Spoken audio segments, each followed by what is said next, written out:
Bom, irmãos, aqui é o Monte das Bem-aventuranças. Eu não sei se dá para você ver aqui, como ele falou, nós passamos logo ali.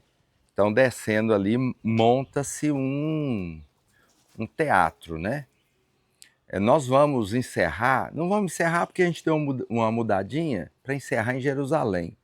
Nós iríamos encerrar em Cesareia Marítima, onde Herodes construiu lá um anfiteatro. Então, o anfiteatro ele é feito como uma taça, né? Para que o som possa ecoar. Alguém fala, por que Jesus escolheria este lugar para falar para as multidões? Justamente por causa da acústica, né? Eu não sei se já teve a oportunidade de chegar em teatros rústicos, né? Desses, acho que os irmãos não foram, né? Mas nós já tivemos lá na Turquia, né? Israel também é a terceira ou quarta que eu venho. Então, se o teatro, quando você fala, a voz é impressionante. Então, você fala baixo e a voz consegue chegar. Então, esse é o lugar, às beiras do Mar da Galileia, nós estamos aqui, à beira do Mar da Galileia. Você vai ver que de Cafarnaum é fácil andar na beira do Mar da Galileia, e Jesus fazia esse percurso. Então, assim, eu sei que é difícil precisar aonde foi Jesus pisou, mas com certeza em muitos desses lugares que você está andando, Jesus andou. Jesus passou por aqui. O ministério de Jesus foi sempre ao redor do Mar da Galileia. Sempre ao redor. Você vê que uma vez ele foi lá, em Cesareia de Filipe, voltou, ficou todo o ministério aqui, e ele só foi para Jerusalém com um objetivo: morrer. Só foi para Jerusalém para ser entregue à morte. E aqui ele parou para ensinar. Mas a questão é o que Jesus ensinou aqui. Eu sei que quando você olha para a palavra, Mateus 5, 6 e 7 foi o sermão dele aqui. Então é um sermão muito grande. Se você pegar aí alguns escritores, você vai ter 4, 5 volumes falando só sobre o Sermão da Montanha. Mas eu gostaria de pelo menos ler com você aqui, porque de todo o ensino de Jesus, lembrando você que o livro de Mateus, ele não é um livro de salvação. Ele é um livro a respeito do reino. João Batista, quando chegou, ele falou: arrependei-vos, porque é chegado o reino de Deus. Jesus chega, e qual que é a palavra de Jesus? Em seguida, arrependei-vos, porque é chegado o reino de Deus. O reino de Deus, não sei se você lembra dessa mensagem, ele tem 3 aspectos. Ele tem o aspecto da aparência, tem coisas semelhantes. Se você pega o capítulo de Mateus 13, você vai ter várias parábolas explicando que o reino de Deus é semelhante. O reino de Deus é semelhante. Você tem a realidade, porque uma vez que Cristo veio e na cruz ele morreu, essa realidade agora está dentro de nós. Perguntaram para Jesus: aonde está o teu reino? Quando é que vai manifestar o teu reino? E o Senhor falou: meu reino não vem com visível aparência. Não é um negócio assim estranho? Jesus falou que o reino não vem com visível aparência, mas o reino está dentro de nós, essa é a realidade. Mas você já viu que a maioria das pregações é o reino visível? É a política, é, é o dinheiro, é o domínio. Acredite em mim, cristão, vou falar cristão aqui, dentro de cristão eu vou abrir um parênteses, crente. Crente não pode estar no governo, irmãos. Crente não pode estar no governo, entende? Porque ele não tem maturidade para governar. Um crente, quando entra no governo, ele quer fechar o centro espírita, entende? Ele quer fechar as outras religiões. Quer dizer, é gente doida da cabeça. Jesus falou o seguinte: o reino não vem com visível aparência, mas o reino está dentro de nós. Então esse reino já existe hoje. Ele está dentro de nós, mas não precisa ser aparente. Quando é que ele vai ser aparente? Quando Jesus voltar. Nós vamos no Megido, né, no Vale do Armagedon, e nós vamos também no Monte das Oliveiras, que é onde Jesus, quando voltar, vai pisar lá e aquele monte vai fender em dois lados. Quando ele vier, aí vai manifestar o quê? O reino.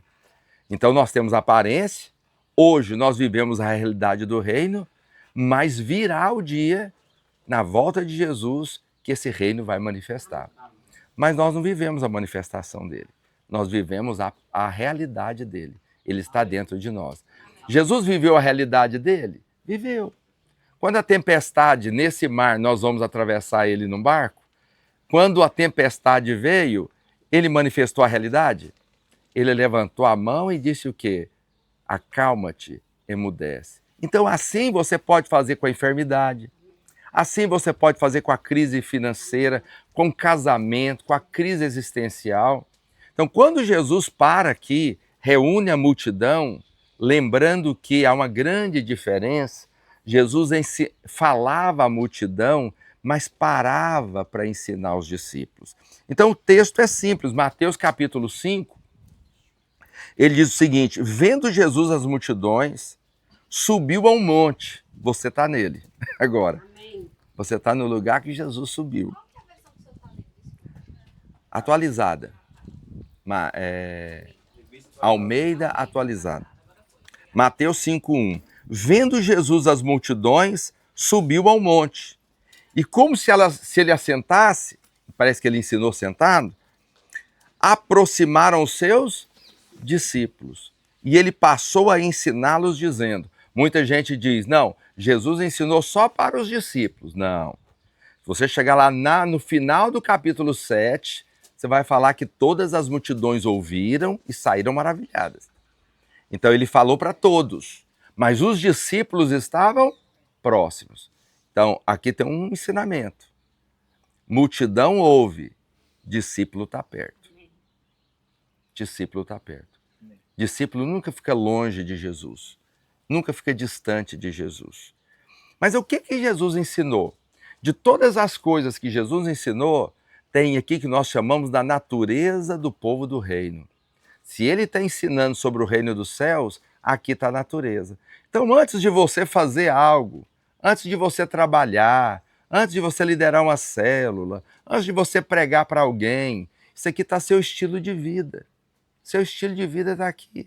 Qual que é o estilo de vida? Ele diz no verso 3, bem-aventurado. A palavra bem-aventurado é Macarios, que significa feliz, feliz. Então, você quer descobrir qual que é o caminho da felicidade? É viver de acordo com a natureza do povo do reino.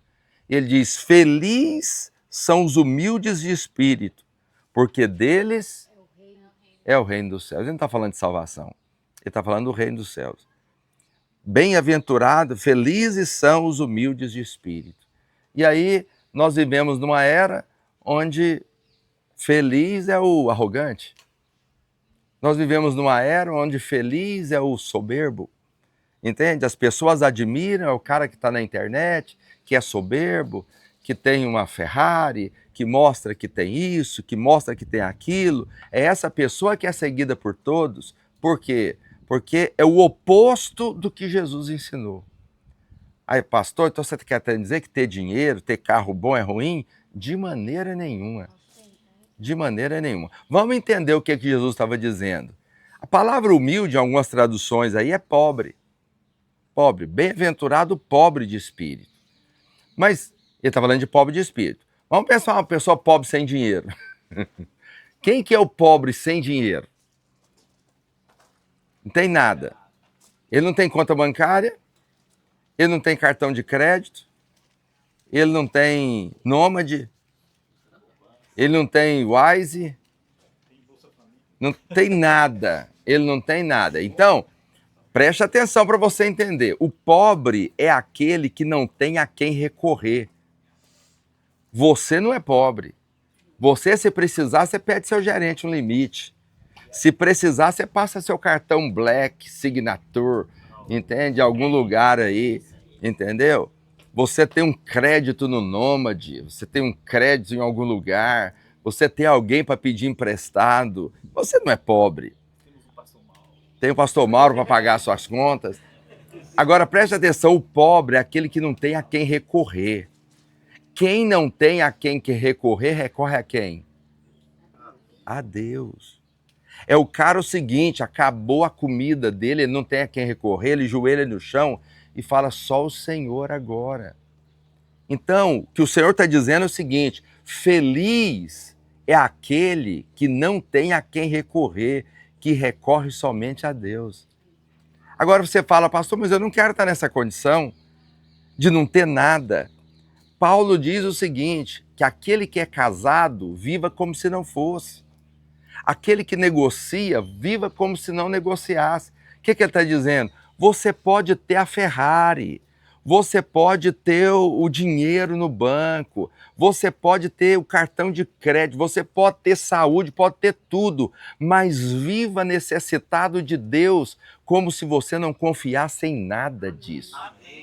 Esse é isso que Jesus está ensinando para os discípulos. É isso que Jesus está falando para a multidão. Por quê, irmãos? Eu sei que história, a gente não é ensinado a valorizar a história, entende? Mas Israel era subjugado pelo Império Romano. Então, assim, desde o período interbíblico, Israel, Roma assumiu, pagava imposto, eram cruéis. Nós estamos falando do tempo dos bárbaros, entende? Onde se cortava a cabeça dos outros, onde se crucificava, onde se você não pagasse algo, você era enforcado, entende? Então, assim, era barbaridade. Então, esse povo era oprimido. O que eles queriam com o rei dos judeus? Eles queriam alguém que é o que os brasileiros querem hoje. Eles querem alguém que vai assumir a política, eles querem alguém que vai assumir o governo, entende? O povo perguntava para Jesus o tempo inteiro, os discípulos perguntavam, quando vai ser o teu reino? Quando vem a manifestação do teu reino? Quando é que o senhor vai subir num cavalo árabe, manga larga, e vai tomar conta disso aqui? É isso que eles queriam. Pedro o tempo inteiro queria saber que hora que ele ia sacar da espada, que eles iam para a rua derrotar o Império Romano. E Jesus o tempo inteiro disse para eles o quê? Bem-aventurados os pobres, aquele que não tem espada, aquele que não tem duas capas, aquele que não tem nada, aquele que recorre a Deus. Então, o princípio espiritual é totalmente o oposto do que é ensinado aí fora. E ele continua, né? Bem-aventurados os que choram, porque serão consolados. Consolados. Então, às vezes é melhor sair perdendo e chorando do que ser vitorioso, né? Você já viu gente que quer entrar na justiça para qualquer coisa? É chamado de justiça própria. Você tem direito. Você tem direito. Um dia o banco ligou para mim porque meu nome estava negativado por 2 centavos. 2 centavos. Entende? O Banco do Brasil negativou meu nome por 2 centavos. Eu poderia entrar na justiça e ganhar um dinheiro. Eu falei, só tira aí, tá tudo certo. Porque nós temos essa tendência, né? Nós queremos, mas a Bíblia fala que melhor é aquele que sai andando e chorando enquanto semeia, porque no final ele vai voltar colhendo os seus frutos. Então, você sabe que na Bíblia tem 2 tipos de tristeza. Tem a tristeza do espírito e a tristeza do mundo. Paulo diz assim, porque a tristeza segundo Deus produz arrependimento para a salvação, que a ninguém traz pesar, mas a tristeza do mundo produz morte. Então existe 2 tipos de tristeza. Existe uma tristeza de Deus na nossa vida que produz transformação de vida. Não é tristeza de acusação, é tristeza de você falar, meu Deus, eu sou tão fraco, eu preciso tão de Deus, Deus pode mudar a minha vida. Entende? Nesse momento Deus transforma você. Então ele está ensinando para os discípulos qual que é a natureza daquele povo que segue o reino de Deus. Verso 5, bem-aventurados os mansos, porque herdarão a terra. E aí mansidão, tem gente que fala manso, ele acha que tem que ser igual que esse padre, né? Que fala bem afeminado. Nós estamos na igreja católica. Mas não entende não, pode ficar tranquilo. Então assim, não, você pode ser viril, você pode ser forte. Jesus era assim. Jesus não tinha aquela imagem emasculada, aquela imagem fraca, entende? Jesus era posicionado. Tanto é que ele chega em Jerusalém, na escadaria do templo, e ele joga os cambistas tudo, vira a mesa dos campistas, pega um chicote, apronta um auê lá, Por quê? Porque Jesus é homem. É homem. Mas o manso aqui é quem é adestrado, quem é educado, quem é dirigido pelo Espírito, entende? Quem anda segundo a vontade de Deus. É aquele que não esmaga a cana quebrada. Eu vou te falar algo, só é manso quem entendeu a graça. Quem não entendeu a graça, ele não tem misericórdia do outro. Entende? Quem sabe o que tem na carne, ele releva os outros. Quem é cruel, implacável, é porque ele nunca foi perdoado. Ele não entendeu o perdão, a graça de Deus na vida dele. Por isso, quanto mais você entender a graça, melhor é. Por quê? Porque uma vez você sabe que é perdoado, você perdoa. Já viu gente condenando os outros? É tipo assim, ele analisa os outros a partir do que ele é. Então, se ele nunca errou numa área e o outro errou, ele fala, o que é isso? Aí ele condena o outro porque ele nunca foi perdoado naquela área. Mas quando você entende quem você era e o quanto você foi perdoado, você não escandaliza com ninguém. Escandalizar é coisa de fariseu, irmãos. Entende? Coisa de fariseu.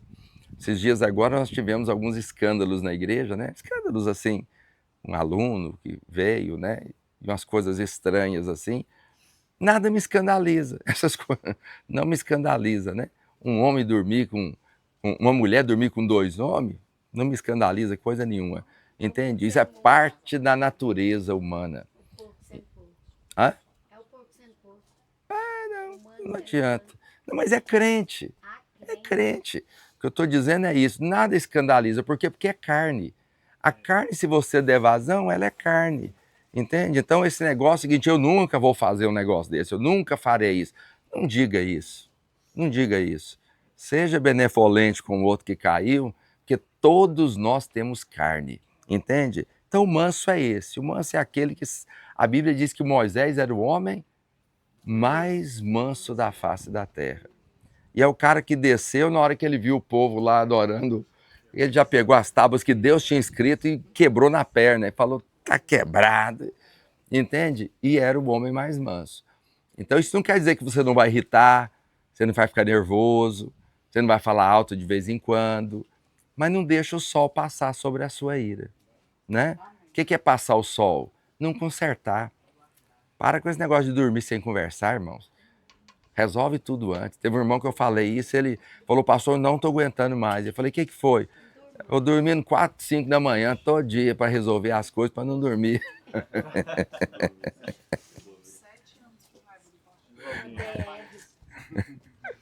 Você vê, tem coisas, irmãos, o nosso tempo é... Vou terminar rápido.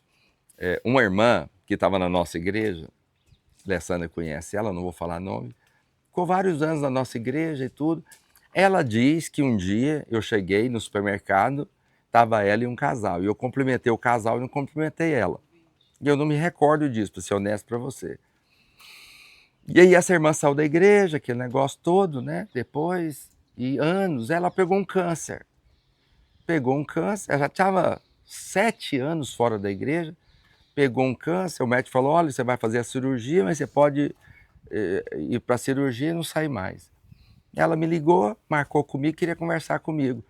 Inocência, eu sou assim, alguém que saiu da igreja, quer conversar comigo, ele quer voltar para a igreja. Ele quer voltar para a igreja. Ela sentou comigo para pedir perdão, porque ela ia fazer cirurgia, ela não queria morrer sem me perdoar. Irmãos, 7 anos fora da igreja, entende? Com mágoa com o pastor, porque supostamente, né, com certeza ela deve ter razão, alguma coisa eu fiz. Mas o que é isso? Isso mata a pessoa por dentro. Entende? Nós temos que ser um povo livre de coração. Amém. E aí Jesus vem ensinando tudo isso para quê? Antes de Jesus falar que é luz do mundo, que é sal da terra, ele está falando, olha, seja feliz. Feliz é o pobre, feliz é o manso.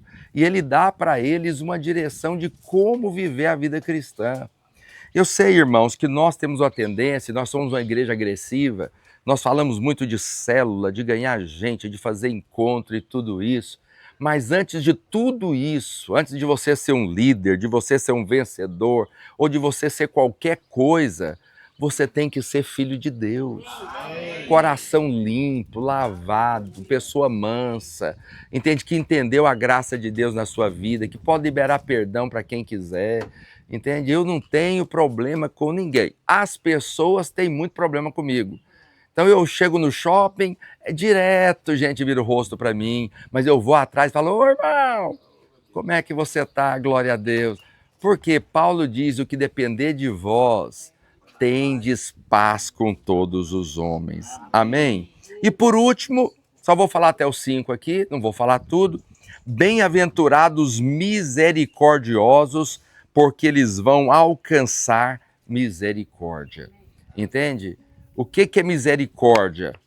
É você não dar para o outro o que ele merece. Entende?